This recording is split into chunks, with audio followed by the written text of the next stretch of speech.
뾰로롱 안녕하십니까. 내일 낮부터 이 지긋지긋했던 한파가 좀 풀릴 거라는 기분 좋은 소식이 있네요. 좋습니다. 자, 진실 추적자 사건 반장 시작합니다. 한 중국인 틱토커가 광주에서 전두환 씨 흉내를 내면서 광주 시민을 조롱하는 영상을 저렇게 찍어 올렸습니다.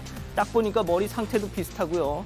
항공점퍼의 분화까지 전시 흉내는 좀 내려고 한 것 같은데, 글쎄요, 요즘 안 그래도 시국 상황 때문에 중국을 바라보는 국내 이 여론이 많이 복잡한데, 이런 관종 틱토커들까지 매를 버는 것 같아서 참 안타깝습니다. 자, 오늘 출연자 소개해 올리죠.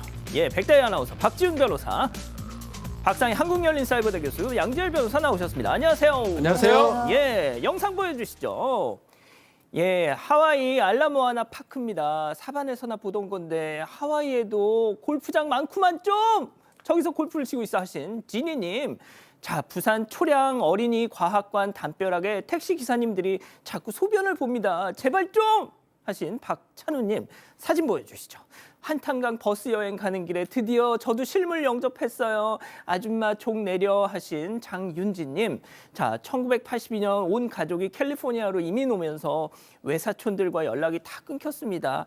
박지현, 미현, 승훈 사촌들 찾아요 하신 라보현님. 자, 대전 샘머리 2단지 아파트 투데이 돈가스입니다. 초딩 5학년 단골 학생이 흑백 요리사에 나올 수준이에요 하면서 극찬을 하면서 저렇게 편지와 선물을 줬어요 하신 최인숙님. 자, 장종민님, 이정철님, 김채아님 모두 사랑합니다. 자, 재미는 물론 의리로 함께하는 아세사바 뉴스 750. 대한민국과 전 세계 동포 가족 여러분의 시선을 모아서 출발합니다.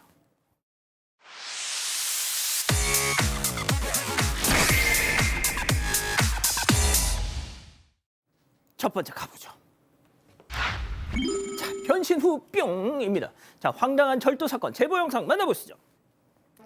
자, 한 남성이 매대 안쪽으로 들어오더니요. 이요, 저 막 만지작 하더니요 말이죠. 바로 그때 이건 내 스타일인 것 같은데 한 벌을 저렇게 꺼내 들고 계속 살핍니다. 자, 직원 있는 쪽 한번 딱 보더니 매대 사이로 쏙. 자, 그리고 말이죠. 마네킹 뒤로 와서는 짐을 내리고 외투를 훌훌 벗더니 옷걸이에 새 옷을 빼내고 옷걸이에는 자기 헌 옷을 겁니다. 자, 그리고 새 옷을 휙 저렇게 입어요. 이거 완전 내 옷이잖아 이거. 자, 뒤돌아서 다시 눈치를 한번 슬쩍 저렇게 보죠. 저렇게 살피더니 자기 헌 옷을 새 옷들 사이로 싹 저렇게 감춰 넣고, 그러고는 저 감춰 넣었어 지금. 자, 그러고는 짐을 챙겨서 유유히 퇴장합니다. 세상에, 제가 설명을 하면서도 세상에 이런 도둑놈이 있나 싶어서 말도 안 나와. 자, 헌 옷이라도 놓고 갔으니 조금 봐줘야 하는 겁니까? 네, 전혀 그렇지 않죠. 지난달 21일 경기 고양시 덕양구의 한 쇼핑센터에서 벌어진 절도 사건입니다. 제보자는 작년 10월에 이 쇼핑센터 안에 있는 옷가게를 인수받아서 운영하고 있는데 규모가 크다고 해요. 그런데 지난달에 직원이 가게에서 판매하는 옷도 아니고 태그도 달려있지 않은 옷을 발견해서 제보자에게 전했다고 합니다. CCTV를 봤더니요. 바로 이틀 전 60대에서 70대로 보이는 남성이 마네킹 뒤에서 숨어서 이렇게 옷을 입어보는 척 절도에 간 걸 확인을 했습니다. 이 남성이 훔쳐간 옷은 약 20만 원대에 판매 중인 덕다운 패딩 점퍼였는데요. 남성이 놓고 간 옷도 그렇게 헌 옷은 아니었다고 합니다. 우선 제보자는 경찰에 곧장 신고를 했고요. 현재 수사 중이라고 합니다. 벗어놓고 간 옷도 그닥 헌 옷이 아니었다. 아니, 그렇다면 이 말인즉슨 일단 경찰에서는 저 남성이 놓고 간 옷도 다른 데서 훔친 게 아닌가 의심을 하고 있다라고 합니다. 그리고 이 남성 지하철을 타고 와서 저 근처에 와서 인근에 있는 쇼핑센터 옷가게를 다 돌아다녔다고 하거든요. 저 옷도 지금 저 옷을 그대로 입고 있는 게 아니라 다른 걸로 바꿔 입었을 가능성도 있는 거라서 일단 경찰에서는 지금 동선 추적하고 동종 전과자들 찾고 있다고 합니다. 아이고 세상에. 좋습니다. 다음 이어가죠. 70대 유튜버의 자랑입니다. 자, 올해 70대 고령의 한국인 유튜버가 올린 영상, 지금 여기저기서 분노의 댓글이 달리고 있습니다. 함께 만나보시죠. 10년 전이죠. 그러니까 2015년도에 아이 참에 아주 그냥 필리핀 들어가서 살자, 이제 그렇게 생각을 한 거야. 거기에서 내가 길거리에서 여자 둘을 만났어요. 근데 얘네 둘이 그날 이제 시골에서 올라온 애들이래. 한 애는 좀 못났지. 그리고 한 애는 아주 이쁘게 생겼고. 애가 애들이 둘 다 19살이야. 그래 걔들하고 같이 살면서 내가 그 이쁜한테 관심을 가잖아. 그래가지고 걔하고 내가 잠자리를 하게 된 거야. 그래서 나는 야 이제 이 현지차 하나 얻었다 그렇게 이제 마음을 먹고선 걔한테 내가 잘해줬거든. 이게 혹시 자, 저 노인 당시에는 61살이었다는데 손녀뻘 현지처 자랑입니까 저기 교수님? 아, 네. 정말 이거 제가 설명하기도 싫으네요. 네, 정말 너무 싫은데요. 어쨌든 유튜버입니다. 70대 유튜버인데 10년 전이니까 이제 61살에 필리핀에 거주하는데 우연히 길거리에서 19살짜리 아이들 둘을 만났고 아마 경제적인 이유 때문에 집을 나온 애들 같았는데 어쨌든 뭐 계약된 것처럼 같이 살기로 했는데 그중에 한 명한테 잘해주면서 뭐 일종의 생활비도 주고 용돈도 주고 이러면서 결국에는 이제 성관계를 했다라는 거예요. 그러니까 뭔가 어린 마누라가 생긴 것 같았다. 현지처가 생긴 것 같았다. 뭐 이런 식으로 얘기를 하는데요. 뭐 기본적인 저 사람의 콘텐츠가 또 동남아를 다니면서 했던 그 자극적인 어떤 행위들이라고 합니다. 많은 누리꾼들이 부끄러운 줄 알아라. 적어도 자랑스럽다는 듯이 말하지는 말아라. 아이들이 볼까 봐 무섭다라는 반응을 했다고 하는데 저도 그 말에 정말 한마디 보태고 싶습니다. 아, 왜 저러고 살아? 그러게요. 사실은 뭐 과장일 가능성도 있고요. 뭐 진짜라고 하더라도 저 내용을 떳떳하게 이렇게 한다는 게 말이 안 됩니다. 많은 젊은 사람들이나 어린 사람들이 볼 수도 있는 그런 영상이기 때문에 그런 건데 이 사람이 이런 얘기를 자꾸 합니다. 유튜버가 가장 쉬워요. 라면서 자신의 수익도 300여만 원 벌었다고 그것도 공개를 했다고 매달. 합니다. 아마도 월 수익금이 그 정도 되는 것 같아요. 상당히 뭐 버는 건지는 뭐 정확하게 알 수는 없지만 어쨌든 간에 본인이 좀 자랑하려고 과시하려고 하는 모습도 있고요. 특히 나라 망신도 시키는 거 아니겠습니까? 동남아의 다른 나라 가서 다른 젊은 여성한테 만약에 그게 맞다 해도 문제인 거고 아니라도 문제인 거니까 좀 자제를 좀 해야 되는 거 아니냐. 그래서 제재가 필요한 거 아니냐. 이런 얘기가 나오고 있습니다. 아유. 자, 다음 이어가죠. 자, 등잔 및 도둑입니다. 자, 믿는 도끼에 발등을 세게 찍혔다는 사방 가족의 제보 영상으로 만나보시죠. 자, 마지막 손님이 저렇게 하나 둘씩 나옵니다. 계산대로 오더니 직원한테 저렇게 현찰을 딱. 자, 직원이 포스기 콕콕 누르자 돈통이 탁 나옵니다 지금. 자, 그런데 자 지폐를 안에 넣지 않고 고이 접더니 계산대 쪽 저 뒤쪽에 싹. 자, 그러면서 위에 영수증을 올려서 가리더니 기계를 끄고 지금 정리를 하죠. 자, 그대로 가나 했더니 다시 또 그냥 호다닥 와서 다시 모니터를 끄는 척 뒤적뒤적 바로 주머니에 그거 숨겨놨던 거 쓱 그야말로 밑장 빼듯 번개 같은 손놀림. 자, 또 다른 날로 가볼까요? 예, 또 다른 날. 이번에는 손님의 카드로 결제를 시도하고 있는데 그런데 잘 안 되는지 다시 꽂고 다시 긋고 자, 보다 못한 손님이 내가 할게 하더니 자기가 그냥 꽂지만 역시 먹통입니다. 자, 결국 계좌 이체를 하기로 하는데요. 자, 그런데 저 직원 어라 자기 계좌번호를 손님한테 내어줍니다. 자, 손님의 번호를 보고서 자 5만 원 이체한 거 맞죠? 하고는 저렇게 믿거니 하고 가버렸어요. 세상에 현금 빼돌리는 것도 모자라서 계좌 이체 인터셉트까지? 네, 제보자는 대구에서 술집을 운영하고 있는데요. 지난해 12월부터 20대 남성을 아르바이트생으로 고용을 했습니다. 근무한 지 약 2주 만에 무단 결근을 했지만 하도 사정을 해서 다시 봐줬다고 하고요. 특히 본인 근무일이 아닌데도 일을 돕겠다면서 출근을 해서 정말 열심히 노력하는구나 이렇게 생각을 했었다고 합니다. 그리고 이달 초에는 이 남성이 아버지가 중환자실에 있는데 수술비가 필요하다면서 월급 일부를 갑을도 받았다고 하는데요. 그런데 지난 13일 새벽 마지막으로 나간 예약 손님 매출을 확인하는데 이때 현금 결제인데도 현금이 부족한 걸 확인을 했습니다. 이 남성이 계속 횡설수설하면서 거짓말을 해서요. 예약 손님에게 직접 물어봤대요. 그랬더니 결국 횡령 사실을 알게 됐다고 합니다. 남성을 고용한 지난 12월부터 최근까지 현금 결제 건을 모두 확인한 결과 대부분 본인 계좌로 송금을 받거나 받은 현금을 본인이 챙긴 걸로 드러났습니다. 자, 그런데 저 알바생 잠적을 했다고요? 맞습니다. 남성이 해고 통보를 해야 되겠죠. 하면서 돈을 송금하면 마무리해주겠다라고 했는데 본인이 몸으로 때우겠다라고 얘기를 하면서 갑자기 아버지가 쓰러지셨다라고 하면서 결국 나오지 않았습니다. 아하. 나중에 확인해 보니까 그 병원에 물론 없습니다. 아버지라는 사람도 없고요. 거짓말로 지금 하게 되고 있고 모든 게 거짓말이고 결국 갑을 해준 월급하고 횡령한 공금이 약 330만 원 정도 해당한다고 하고요. 이 사람 처음일까요? 아닙니다. 수차례 반복해서 간 사람이 매우 높습니다. 아하. 이 아르바이트 하게 된 이유는 횡령하기 위해서, 절도하기 위해서 간 거로 지금 보이고 아마 얼굴 지금 그냥 걷어내고 싶은데 걷어내지는 않지요. 금방 걸립니다. 금방 저 얼굴 특이한 얼굴이기 때문에 금방 걸리고 전과가 있다 그러면 처벌받을 게 확실합니다. 계속 쳐다보면 보일 수도 있습니다. 계속 쳐다보면 블러가 매직아이. 없어질 수도 있어요. 매직아이. 좋습니다. 자, 마지막 사연으로 가볼게요.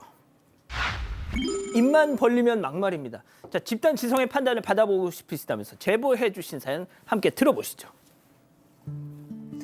안녕하세요. 막말하는 교회 지인 때문에 속상한 40대 여성입니다.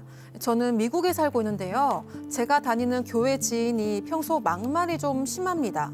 이 밥 먹고 배가 좀 나오면 사람들이 있는 앞에서 무슨 요가하는 사람이 살이 있어? 이렇게 핀잔을 준 적도 있어요. 그래도 그냥 편한가 보다 생각하면서 넘겨왔는데 도저히 넘어갈 수 없는 일이 생겼습니다. 최근에 친한 친구 부부가 동네에 놀러 왔는데요. 이 부부도 교회를 다녀서 저희 교회에서 예배를 드리고 갔어요. 그런데 그 다음 날 지인이 저한테 오더니 친구가 코 성형을 했나 봐? 이렇게 묻는 거예요. 그래서 맞다고 했는데 코를 크게 성형해서 얼굴이 너무 이상하더라 이러는 겁니다. 딱 들어도 흉을 보고 싶은 듯한 어투였어요. 정말 어이가 없었지만 화를 꾹꾹 참으면서 본인만 좋으면 됐죠. 피해주는 것도 없는데 남이 무슨 상관이에요? 이렇게 얘기했습니다. 그랬더니 기분이 나빴는지 아무 말도 안 하더라고요. 그런데 시간이 지날수록 같은 교회 성도인 제 앞에서 제 지인 흉을 본 게 너무 기분이 나빴습니다. 그래서 사과해 주세요. 남의 친구 흉 보는 건 아닌 것 같아요. 이렇게 문자를 보내는데요. 그런데 아까 한 말은 농담이지 뭘 그런 거에 사과하라고 해 이러면서 오히려 제 성격이 삐뚤어졌다고 하는 겁니다. 그래서 너무 황당했는데요. 정말 제가 삐뚤게 생각하는 건가요? 자, 기다리고 기다리셨던 부처 핸즈업 타임. 지금 7천여 분의 우리 가족 여러분들 함께하고 계신데요. 채팅창에 OX로 함께 참여해 보시죠. 먼저 교회 지인입니다. 어머머머머머, 타혜 씨 진짜 사람 무한하게 만드는 재주 있는 것 같으다. 여자들 모이면 의뢰 다 다이어트 얘기하고 성형 얘기하고 그런 거지. 뭘 그렇게 정색을 하니. 야, 그리고 내가 타혜 씨 친구한테 무슨 악감정이 있을 거라고 사과를 하라 말아야. 참나. 농담이라니까 그래. 보기보다 완전 예민하다 얘. 동그라미. 뭐 하신 거예요? 그런 아이, 이게 뭐예요? 지조 이거예요? 있게, 이게 뭐예요, 이거? 소신 있게. 다른 뭐입니다. 예. 들어요. 교수님. 드셔도 돼요. 예. 그렇습니다. 좋아요. 자, 다음 사연자예요. 네? 농담이라고요? 상희 집사님, 아니 어찌 예수 믿는 사람끼리 이럴 수가 있어요. 예배 볼 때 주무셨어요? 목사님이 그러라고 시켰어요? 그러는 집사님은요, 뭐 얼마나 관리를 잘하시길래 집사님도 제가 참 말 안 하려고 그랬는데 눈이랑 코랑 다 했어 아주. X. 자, 양 변호사님. 예, 일단 종교와는 아무 관계가 없다라고 먼저 강조를 드리고 싶습니다. 종교와 관계없이 주변 사람들에 대해서 그렇게 뭐 별거 아닌 걸 가지고 트집 잡아서 그리고 또 저 주변 사람이 좀 불편할 만한 일들을 아무 생각 없이 저렇게 험담 아닌 험담하는 분들이 있거든요. 그리고 그분들 잘못하면요. 이걸로 사과를 요구한 걸 가지고 또 다른 사람에게 또 험담할 수도 있고 뭔가 주변 사람들과의 관계 자체를 꼬이게 만들 가능성이 좀 있는 그런 편이 아닌가. 사과를 받는 건 좀 어렵다고 생각이 드는데요. 관계를 조금 멀리 하시는 게 불편해지지 않을 그런 방법이 아닐까 싶습니다. 박 변호사님, 예. 진짜 이런 거 보면요. 이게 신앙심으로도 어떻게 할 수가 뭐 없는 거예요. 종교적 문제는 아니면 법전에 예. 가도 이런 사람도 있고요. 맞습니다. 이슬람교도 이런 사람 있을 것 같은데. 이슬람도 있습니까? 잘 모르죠. 저는 이슬람 잘 모르는데 어쨌든 종교적 문제는 절대 아니고요. 이 사람이 아마 습관적으로 반복하고 아마 본인의 유머 코드인지 아니면 본인의 대화의 기술이 아닌가 저는 생각이 들거든요. 그래서 사실은 상대한테 상당히 혐오감이나 모욕감을 주잖아요. 저는 좀 따끔하게 얘기를 할 필요가 있을 것 같아요. 그 따끔하게 얘기는 간단해요. 선생님 너무 못생긴 거 알아요. 농담. 너무 기분 나쁜 거 알아요? 농담. 이렇게 한 번쯤 해줘야 될 것 같아요. 진짜. 농담 이렇게. 그렇고. 예. 자, 웃지 왜요? 말고 우리 그러니까요. 국장이 나와서. 아니, 웃잖아요. 저도 변호사님 때문에. 종교의 문제는 종교 문제가 아니라고 생각을 하고요. 이 사연자가 절대 삐뚤게 생각한 게 아닌데 사실 저는 그냥 최대한 안 부딪히고 그냥 적당히 거리를 두면서 신앙생활을 열심히 하시면 좋을 것 같다는 생각을 했습니다. 그렇군요. 자, 교수님. 네, 제가 이러니까 욕을 먹어요. 네, 근데 이거는 오해를 하지 마시기 바랍니다. 제가 그 욕을 한 그 여자분이 잘했다는 게 아니고 그분이 나빠요. 그분은 살이 요구한 사람이 살이 있다, 코 고친 것 같다 이런 거 보니까 외모에 시기 질투를 하는 것 같고 또 뒷담화도 하는 사람 같고 맞아요. 사람 속도 뒤집는 사람 같아요. 그리고 오늘 이 사연자께서는 올바른 생각을 하시는 것 같고 또 우정도 중요하게 생각하시는 것 같아요. 근데 왜 제가 막 고민했냐면 우리가 사과를 해달라라고 얘기할 때는 내 문제에 대해서 사과를 해달라. 내가 요가를 하는데 살이 찌다고 얘기한 거에 대해서 난 굉장히 내가 기분이 나쁘다. 나한테 사과를 해달라라고 얘기하는 거는 일반적이고 그건 굉장히 내 표현을 잘하는 것 같은데 예를 들어서 내 친구한테 얘기한 거를 사과를 해달라라는 건 좀 일반적이가 않다는 거죠. 그 친구가 아무리 나한테 절친이라도 내 친구 욕을 한 것을 나한테 사과해달라라는 것에 내가 정말 잘못했어요라고 얘기하기보다는 어머 그런 걸 가지고 그렇게 남의 좀 뒷담화한 거 가지고 그렇게 얘기할 수 있어요? 누구 무서워서 누구 형 보겠어요? 이렇게 약간 이렇게 발전될 가능성이 있는 얘기여서 그 부분이 조금 아쉬웠다. 그래서 저는 나한테 그렇게 얘기한 걸 좀 사과해달라. 나 중심으로 아이 메시지를 얘기했으면 더 좋지 않았을까 하는 생각에서 들었습니다. 그렇군요. 자, 우리 가족 여러분들은요. 네, 스티븐 잡채님 해서는 안 될 말 가려서 해야죠라고 하셨고요. 하지만 김종우님은 불편의 시대다. 저 정도 말하는 사람도 있는 거지라고 하셨습니다. 그렇군요. 자, 사반 제보 메일과 카톡 제보 채널에선 많은 사연 제보 기다리고 있습니다. 반장픽 이렇게 정리하고요. 첫 번째 사건 이어갑니다.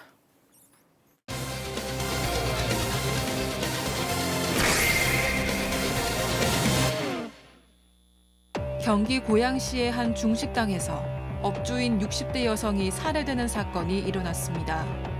범인은 피해자의 남편과 내연 관계에 있던 50대 여성으로 알려졌습니다. 무슨 일이 있었던 건지 알아봅니다.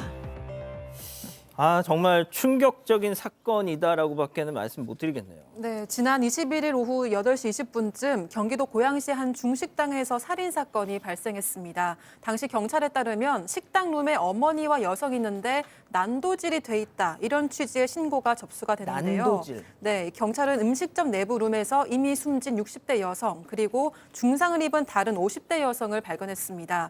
중상을 입은 여성은 손을 다친 상태였는데요. 인근 병원으로 옮겨져서 치료를 받았는데 처음에는 위중한 상태로 전해졌었다고 합니다.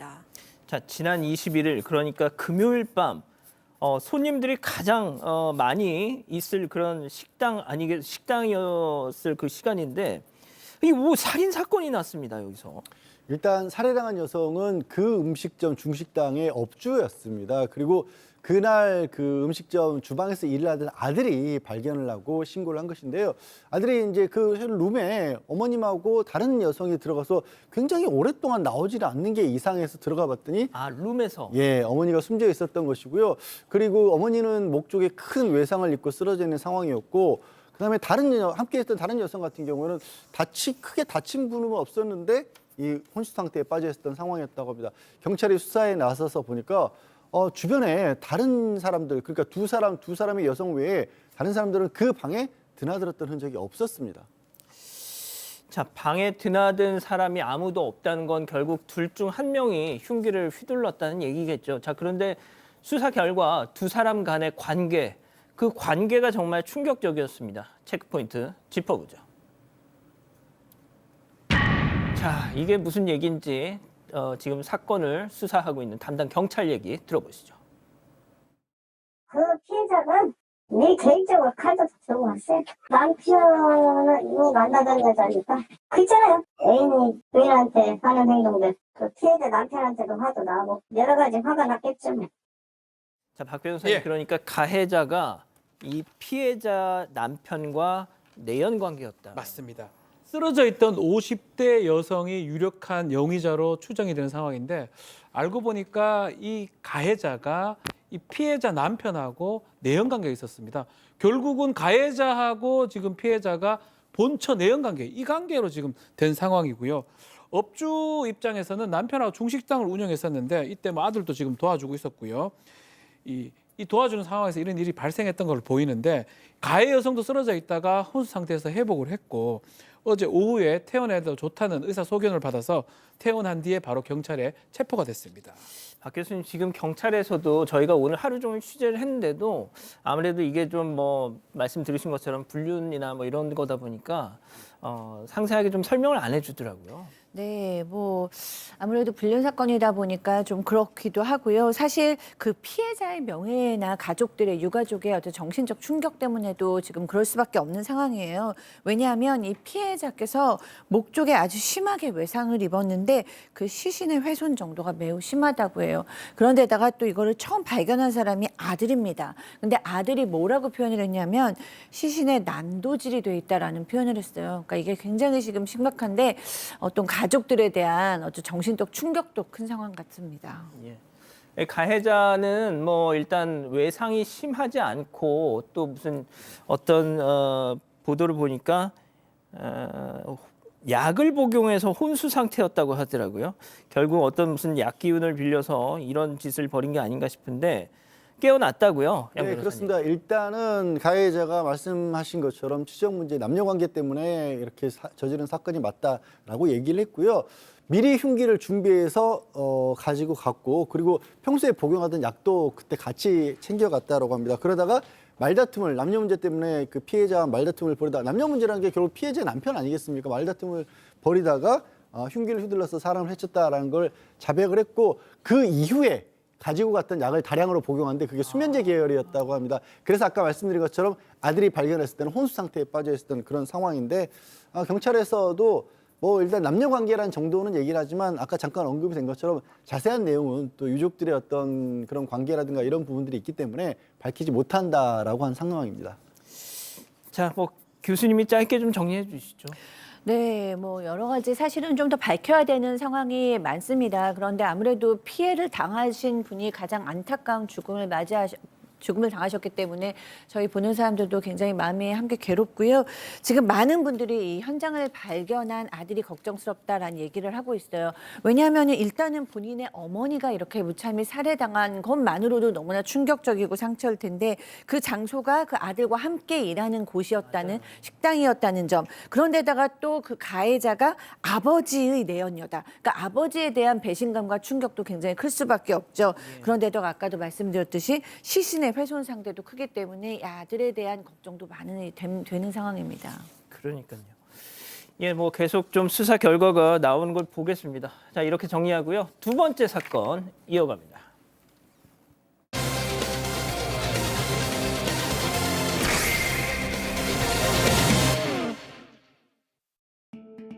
지금 고양이를 잃어버려서 그런데 사무실에 아무리 찾아봐도 없거든요. 만약에 의뢰를 하시게 된다면 출장비는 25만 원이고 출장비가 25만 원, 고양이를 찾게 되거든 사례비는 20만 원. 사례비 20만 원요. 예, 의논해 보시고 연락 주시겠습니까? 네네, 일단 알겠습니다. 네. 고양이를 찾아달라는 의뢰를 받고 한달음에 달려간 고양이 탐정. 의뢰인은 고양이가 밖으로 나갔을 것 같다고 했지만 고양이는 소파 밑에 숨어 있었습니다.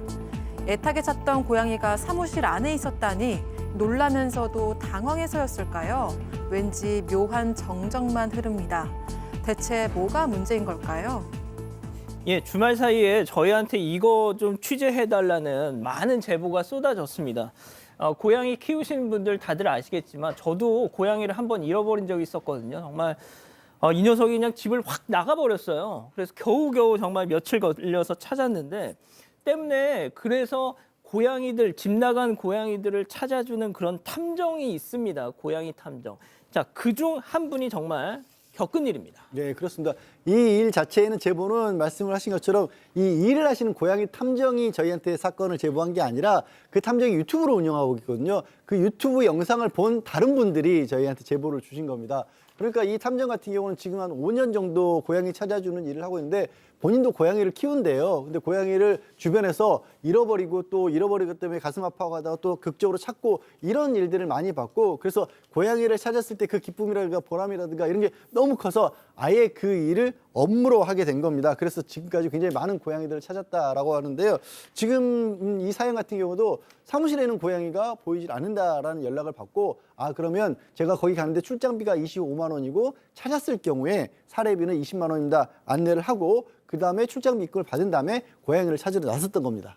자, 고양이는 강아지랑 달라가지고 귀소 본능이 있는 경우가 1만 마리 중에 한 마리 정도밖에 안 된대요. 그렇죠. 예, 그러니까 한 번 집을 나가면 그만큼 찾기가 어렵다는 얘기인데, 자, 그래서 의뢰받은 고양이 찾았습니까? 자, 일단은 기본 수색 시간이 한 3시간 정도 된다고 합니다. 현장에서 얘기를 좀 들어봤다고 해요. 어떻게 나간 거냐 들어보니까 방묘문 같은 것도 있고 안전하게 이렇게 사무실에 저기 방묘문이죠. 다 있었는데 잠깐 사무실에 있는 분이 자전거 들어놓는다고 문을 열었는데 아마 그때 나간 거 아니냐라고 설명을 했다고 합니다. 그래서 이제 사무실을 좀 뒤졌다고 해요. 고양이는 없었고요. 근데 손전등을 좀 저렇게 비춰가면서 곳곳을 꼼꼼하게 살펴보는데 예, 그렇게 찾기 시작한 지 어, 15에서 한 20분 정도 지나니까 예. 그때 무렵에 고양이 탐정은 이 사무실의 어딨어? 소파 아래서 나와라 나와라 고양아 어딨어? 고양이를 찾게 됩니다. 안 보여. 좀 찾아라 찾게 됩니다. 안 찾았는데. 예, 아, 나왔다. 예, 나왔다. 여기 있습니다. 여기 있습니다. 아이고. 그 사진을 찍었거든요. 이렇게 영상도 찍고 사진 찍어서 보여주면서 그래도 아이가 밖에 안 나와서 너무 다행이다. 이렇게 그 의뢰인한테 얘기를 하니까 의뢰인 반응이 조금 뜨뜻미진했다고 해요. 어쨌든 간에 뭐 임무를 완수한 거니까 의뢰인 밖으로 불러내서 앞으로는 좀 조심하세요. 우리 양이들 조심히 하세요. 이런 얘기를 하고 자리를 떠났다고 합니다. 아이고, 나간 줄 알았더니 사무실 안에 저렇게 있었구나, 저 구석에. 자, 그렇게 애타게 찾던 고양이를 품에 안았는데 그 주인의 반응이 뭔가 좀 신통찮았다라는 그런 느낌을 받으셨대요. 그래도 뭐 완수했으니까 임무를 돌아갔어요. 자, 그런데 아까 설명드린 거 기억나시죠? 고양이 찾으면 이 사례비 20만 원. 자, 근데 이게 하루가 넘도록 이게 돈이 들어오질 않더라. 자, 여기서 체크포인트 짚어보죠.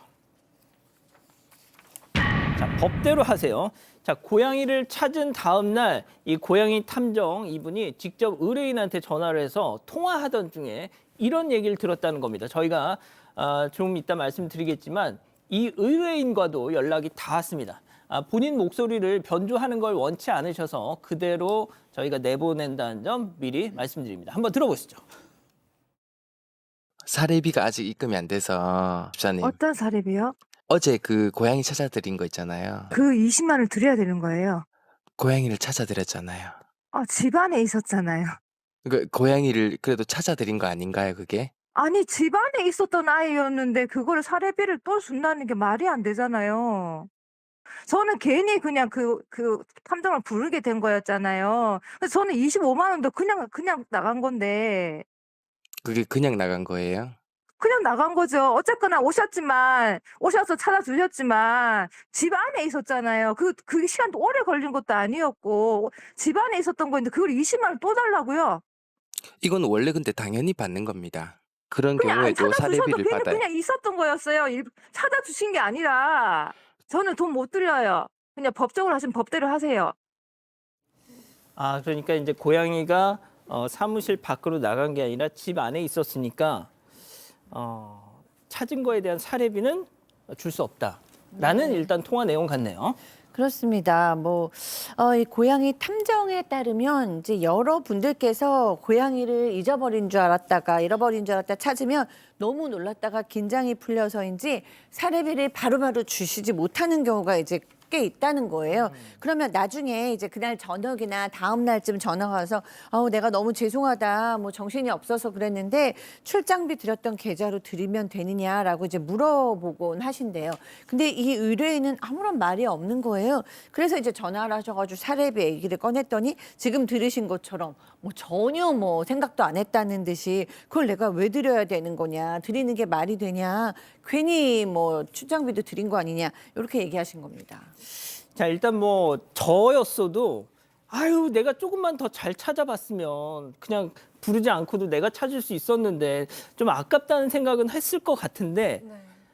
그래도 이게 약속한 금액이어서. 그렇죠. 이 고양이를 쉽게 찾든 또 어렵게 찾든 그동안 의뢰인들이 사례비는 다 줬었다고 합니다. 이 간혹 기초생활수급자라서 좀 생활이 어렵다고 하거나 지원을 찾아보면서 좀 생활 형편이 좀 어려워 보이면 사례비를 덜 받거나 안 받는 경우도 있었다고 하는데요. 그런데 사례비를 이야기하자마자 좀 처음 듣는다는 듯이 말도 안 되는 소리를 한다는 듯이 따져서 황당했다고 합니다. 또 제작진에게는 말 한마디가 천냥빚을 갚는다고 사례비를 절충할 의사가 있었는데 감사 인사는커녕 이 일에 대해서도 좀 무시하는 것 같아서 너무나 괘씸한 생각이 들었다. 이렇게 얘기했습니다.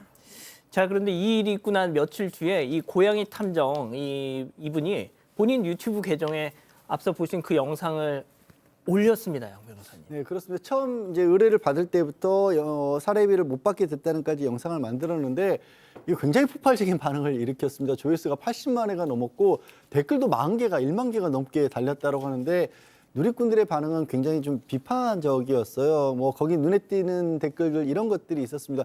건강검진을 했는데 만약에 몸이 아프지 않다라고 얘기하면 건강검진비를 안 줄 거냐라는 것도 있었고 뭐 컴퓨터를 맡기는데 5분 만에 금방 고치면 그럼 수리비 안 줄 거냐라는 얘기도 있었고 또 하나가 또 이 의뢰인분이 저는 참 이 부분은 좀 안타까운 상황인데 의뢰인분도 길냥이들을 구조하고 치료하고 입양 보내는 그런 일을 오랫동안 해왔다고 합니다. 그러니까 고양이와 관련돼서 좋은 일을 해왔던 분이라 이제 누군가 이제 좀 그 비난받는 게 좀 속상해서 그런 댓글을 달았나 봐요. 근데 그 댓글 뒤에 오히려 더 반응이 더 안 좋았어요. 그럼 왜 그렇게 좋은 일을 해왔던 사람이 이걸 왜 저기는 또 사례비는 안 주냐라고 해서 게다가 그 과정에서 이제 의뢰인이 영상은 좀 지어줄 수 없겠느냐라고 했지만 고양이 탐정 쪽에서는 애초부터 유튜브도 같이 운영했기 때문에 그 영상을 내려줄 수 없다라고 또 그것도 거부를 당했다고 합니다. 제가 이제 혹시 오해하실까 봐 결론부터 말씀드릴게요. 잘 해결이 됐습니다. 저희가 이 의뢰인분하고 연락이 닿았다고 말씀드렸잖아요. 자, 이 상황에 대해서 꼭 하고 싶은 말씀이 있다고 하셨어요. 함께 들어보시죠. 오셔서 이제 얼마 안 있다가 이제 안에서 찾았으니까 탐정님이 내 사정을 알고 특수금에서 뭐 일부를 조금 돌려주시려고 그런 말을 하려고 나를 불러내나 하는 그런 제가 너무 말도 안 되는 착각을 한 거죠. 얘기를 하고 사례비 얘기를 하시니까 그냥 억지 주장을 한 거예요. 착수금 25만 원도 나는 그냥 충분하실 거라 생각을 하는데 20만 원까지 받으려고 하는 너무하다는 생각을 그때는 가졌어요.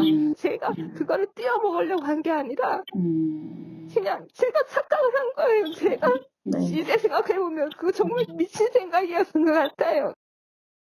자, 본인도 지금 실수를 했다고 얘기하시고 또 막 많이 자책을 하시는 것 같으니까 너무 많은 또 비난 말씀을 안 하셨으면 좋겠어요. 네, 이게 그렇습니다. 의뢰인은 제작진과의 통화에서요. 고양이를 찾고 난 다음 팀장님이 밖으로 불렀는데 그 순간 고양이도 빨리 찾았고 팀장님이 내 사정을 알고 출장비를 돌려주시려나 이런 착각을 했었다고 합니다. 그만큼 사례비에 대한 생각이 전혀 없었고 양해를 구해봐야겠다는 생각도 전혀 하지 못했었다고 하고요. 그래서 팀장의 전화를 받고 너무 놀랐다고 전했습니다. 또 밖에서 대화를 할 때도 사례비 이야기가 안 나와서 생각을 못했다는 입장인데요. 하지만 어찌됐건 그 부분이 본인이 너무나 잘못한 게 맞다고 인정을 했습니다. 그리고 고양이 탐정에게도 어젯밤에 사과 문자를 보냈습니다.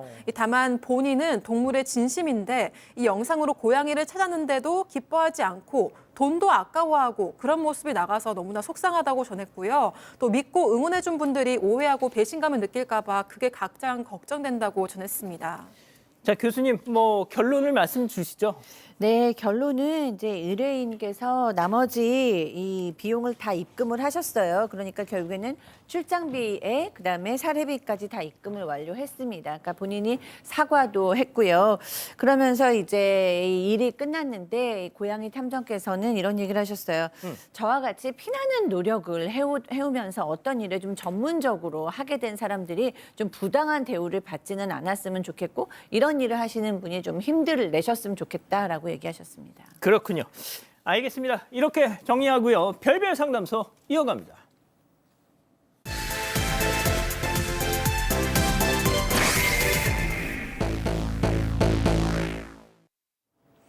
한때 전교 1등에 국립대를 입학하며 친구들의 부러움을 샀던 여성.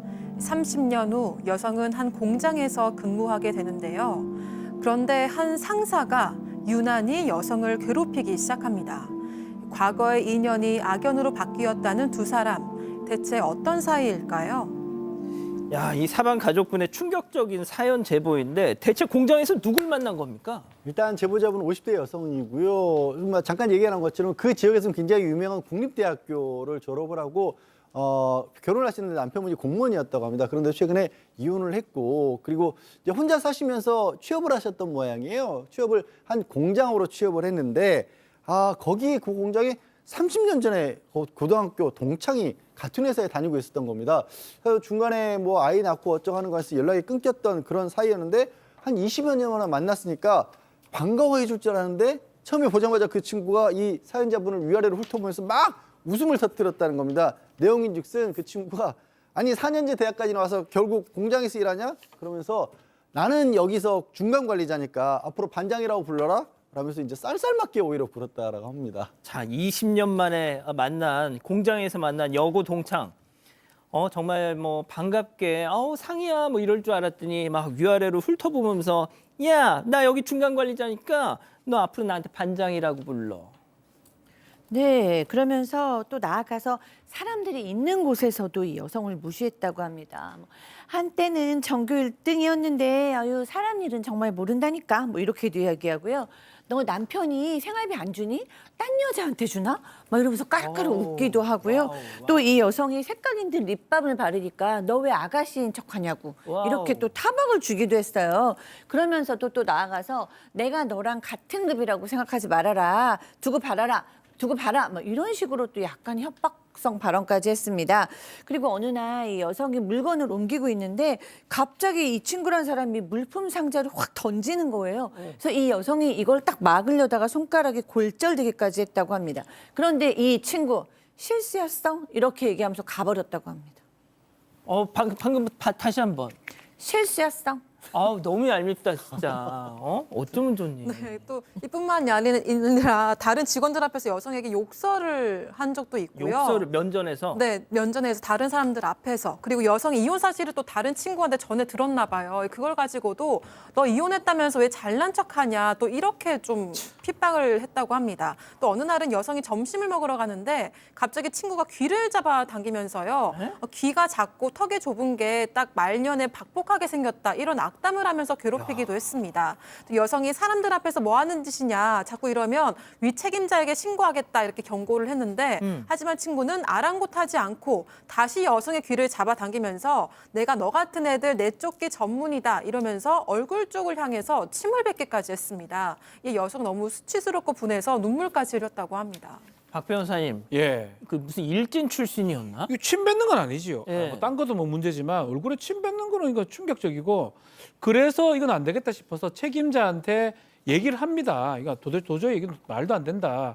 나한테 얼굴에 침 뱉었다고 얘기를 하는데 문제는 책임자가 내가 해결할 테니까 걱정하지 말라라고 그 전달을 받았는데 예. 다음 아침에 출근하다 보니까 이 책임자하고 그 친구와 둘이서 웃으면서 걸어오는 모습이 보였습니다. 한패였어요? 한패였습니다. 두 사람 같은 편이고 이게 말이 되냐 싶었는데 아마 이 친구가 책임자한테 아부를 많이 하면서 뭐 현금 같은 거 걷어서 선물도 해주고 이런 것들을 좀 했던 것 같아요. 그러다 보니까 책임자는 이 친구의 편을 들어줬던 것 같고요. 문제는 저 침 뱉었는 게 CCTV 사각지대에서 침을 뱉었는 겁니다. 와, 노렸구나. 영상도 없습니다. 노렸어. 억울하지만 참았다고 합니다.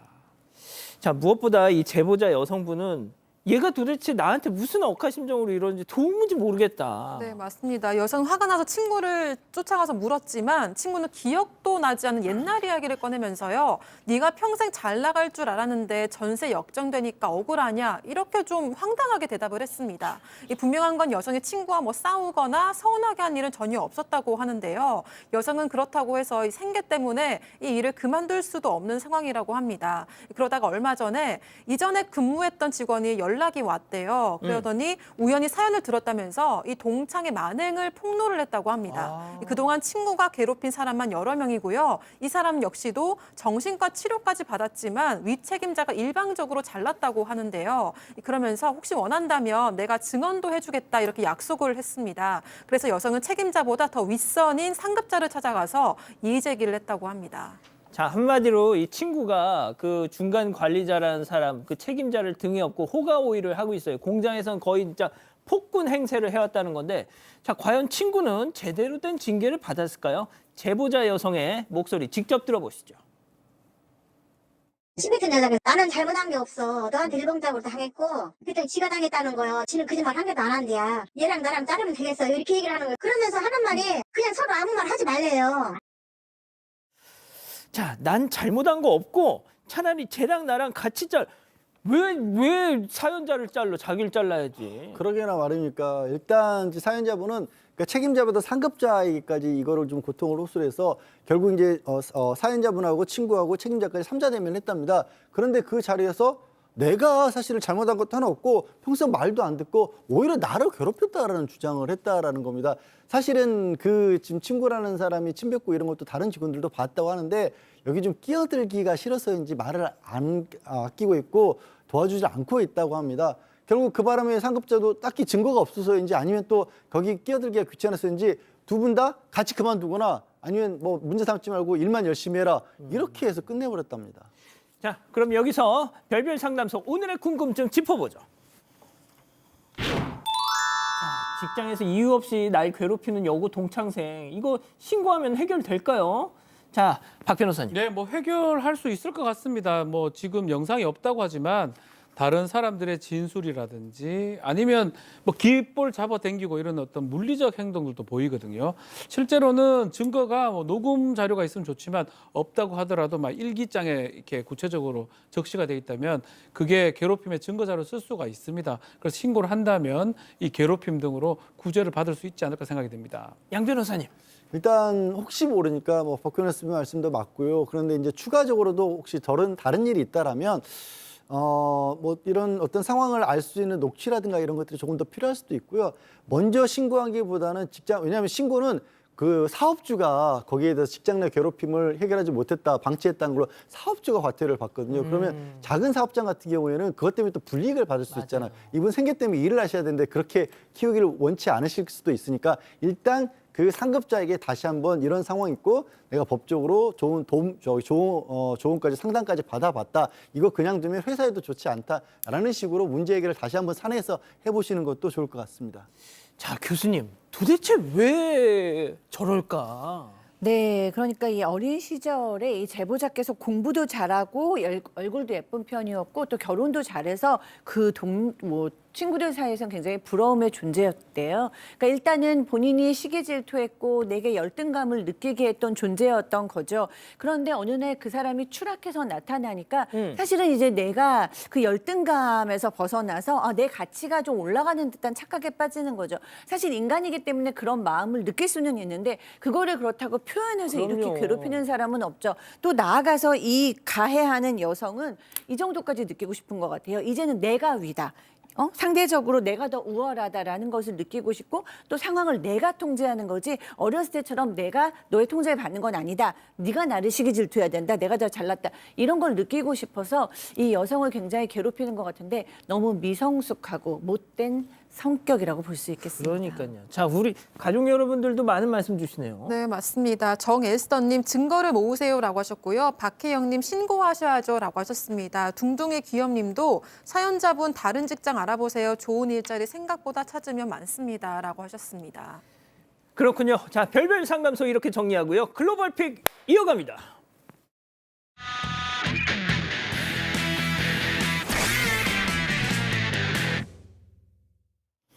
네, 현란한 기술로 당구를 치려고 하는 찰나 차 한 대가 엄청난 속도로 밀려듭니다. 이 내리막길에서도 속도를 주체하지 못한 차가 당구장 입구를 그야말로 박살을 내버리는데요. 아, 왜 저래 또? 네, 다행히 당구장 안에 사람들은 모두 무사해 보입니다. 그런데 차마 피할 수 없었던 이 오토바이 운전자와 이 당구장 입구에 앉아있던 사람들은 그 충격을 고스란히 받고 말았습니다. 이 사람들이 달려가서 구조하려고 해도 쉽게 나오지 못하는 모습인데요. 아, 어쩜 좋아. 네, 쓰러진 오토바이부터 거의 반파된 사고 차량까지 사고 현장은 아수라장이 따로 없습니다. 이 사고로 사고 운전자를 포함해 모두 4명이 크게 다쳐서 병원으로 이송됐다고 하고요. 경찰은 우선 사고 원인으로 사고 차량의 브레이크 고장을 지목했다고 합니다. 자, 다음 이어가죠. 자, 주택가 하늘 위로 웬 패러글라이더가 아주 천천히 내려오기 시작하는데요. 자, 그대로 지상에 있던 오토바이 운전자를 콩 넘어버립니다. 뭐야, 그 오토바이를 쳐. 안 되죠. 전깃줄에는 꼬깃꼬깃 접힌 패러글라이더 날개가 걸려 있는데요. 갑자기 머리 위로 패러글라이더가 툭 떨어질 줄 누가 알았겠습니까? 무방비 상태로 있던 오토바이 운전자는 어안이 벙벙해진 채로 자리에서 일어섭니다. 주변 사람들도 황당하게 마찬가지겠죠. 다들 구경산매경에 빠져 있는 상황입니다. 저 아저씨 왜 저기로 떨어졌어요? 마을에 뜬금없이 불시착한 패러글라이더 정체, 바로 솔저, 군인이었답니다. 낙하산 훈련 중에 바람 방향이 바뀌면서 예상치 못한 곳에 착륙했던 것인데요. 역시 훈련병이라서 그런지 스무스하게 부드럽게 착륙해서 크게 다친 사람은 없었다고 합니다.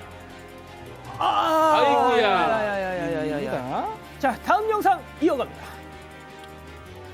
자, 아무도 없는 매장에 뜬금없이 천장이 조금씩 뚫리기 시작하는데요. 문 가로와 함께 등장한 것은 바로 사람의 발, 족. 천천히 내려오더니 이내 두 다리가 대롱대롱 매달리죠.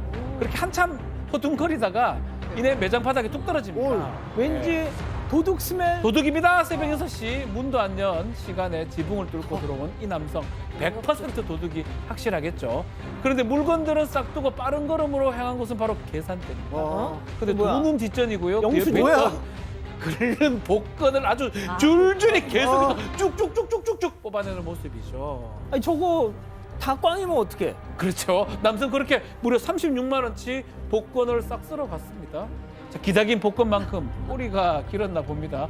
복권을 하나도 못 긁어봤어요. 책 긁기도 전에 경찰에 잡혀서 1등의 꿈은 허무하게 날아갔다고 합니다. 양 변호사님, 저걸 왜 훔쳐갈까요? 아니 자기 생각에는 36장 정도 긁어가면 뭐 1등은 아니더라도 뭐라도 하나 당첨되지 않을까. 그리고 저렇게 할 경우에는 훔친 돈이라는 흔적이 안 남잖아요. 완전 범죄가 될 수 있다는 착각을 한 것 같은데 착각이었네요. 그러니까요. 자, 마지막 픽 이어갑니다. 네, 요가 수업 중인 집사 등이로 고양이가 슬쩍 올라탑니다. 그리고 편안하게 자리를 잡는데요. 우리 고양이 신기를 건들지 않기 위해서 집사는 천천히 몸을 돌려보지만 쉽게 포기할 고양이가 아니겠죠. 이번에는 집사 배 위에 올라가서 운동을 그만하라면서 레이저까지 쏘아댑니다. 아우, 고양이 너무 유연해. 네, 집사의 빈틈만 보이면 쏙쏙 자리를 잡는 고양이 탓에 마음대로 운동을 할 수가 없다고 하는데요. 어디든 공간만 생기면 집사 옆에 찰떡같이 달라붙어서 식빵을 부른다고 합니다. 아이고, 옷 늘어난다 저거. 네, 귀엽죠. 이뿐만이 아니고요. 집사 운동복이 장난감이 되기도 하고 집사가 수업 중이든 말든 카메라 코앞까지 투닥이까지 합니다. 이런 귀여운 고양이 모습에 많은 수강생들이 요가보다 고양이에게 한눈이 쏙 팔려버렸다고 하네요. 그렇군요. 자, 글로벌 픽 이렇게 정리하고요. 잠시 뒤에 돌아오겠습니다. 넘볼 수 없던 틈 앞에서 변신 로보락 7.98cm의 틈 속까지 새로운 청소 영역으로 로봇 청소기를 넘어서다 로보락. 구강 고민과 작별할 시간. 양치 후에도 입속에 남아있는 유해균이 다양한 구강 문제의 원인이죠. 양치 후 바로 쓰는 리스테린 토탈 케어로 입속 유해균 99.9% 억제 효과, 입냄새부터 구강 케어까지 리스테린 토탈 케어. 우리 어른이들 잘하고 있나요? 집에 가고 싶다. 어디 있는 거지? 응원할게요. 세상 모든 어른이들. 세상의 모든 일을 리스펙. 잡코리아 알바몬. 더 놀라운 건 지금부터야.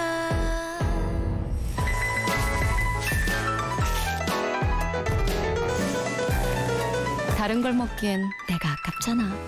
치즈인 이유 프라닭 치킨. 자, 살아가는 사건 반장 가족 여러분, 따뜻한 밤 보내시고요. 오늘도 유튜브 라방 사반 후반 달려봅니다. 저희는 내일도 사반 750 저녁 7시 50분에 다시 옵니다.